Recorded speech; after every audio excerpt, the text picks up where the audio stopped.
বাচ্চার ইটিং প্রসেসটা এমনভাবে চেষ্টা করবেন যেটা কোনো অ্যাক্টিভিটির মাধ্যমে থাকছে এবং বাচ্চা উইলিংলি খাওয়ার চেষ্টা করছে এবং আনন্দ করে খাচ্ছে। জোর করেই বাচ্চাকে খাওয়ালে এখানে আপনারও এক বেশি পরিমাণ আপনাকে এফোর্ট দিতে হবে। বাচ্চা ঘ্যান ঘ্যান করবে, ইরিটেট হয়ে যাবে। বাচ্চা এমন খাবার চেষ্টা করবেন যেখানে বাচ্চাও ইনভলভ থাকছে, নিজে নিজে খাওয়া দাওয়া করছে, আপনিও সেখানে ওর রিকোয়ারমেন্ট অনুযায়ী ওকে খাইয়ে দিতে পারছেন এবং ও নিজে ইনভলভ থাকছে সেই বিষয়টার মাধ্যমে।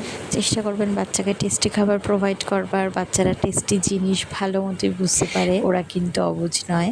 বাচ্চাকে হেলদি খাবার খাওয়ান, টেস্টি খাবার খাওয়ান, আপনিও ভালো থাকবেন, বাচ্চাও ভালো থাকবে। এখানে আমার কোকো মুরগির মাংস খাচ্ছে, আমি ওকে ভাতটা নিজে হাতে মেখে খাইয়ে দিচ্ছি, আর চিকেনগুলো আমি ওকে ছিঁড়ে ছিঁড়ে ফিঙ্গার ফুড হিসাবে দিচ্ছি, আর ও যেটা নিজে নিজেই খাচ্ছে।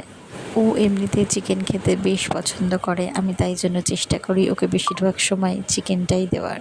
আমি এখানে একটু চালাকি করার চেষ্টা করছিলাম, ওর মুখে খাবার থাকা সত্ত্বেও আমি খাবার ওকে দিচ্ছিলাম, যেটা কোনোভাবেই অ্যাকসেপ্ট করেনি। তীব্র প্রতিবাদ ঘাড় নেড়ে জানিয়েছে। আজকের মতো চললাম, দেখা হচ্ছে নেক্সট ভিডিওয়ে।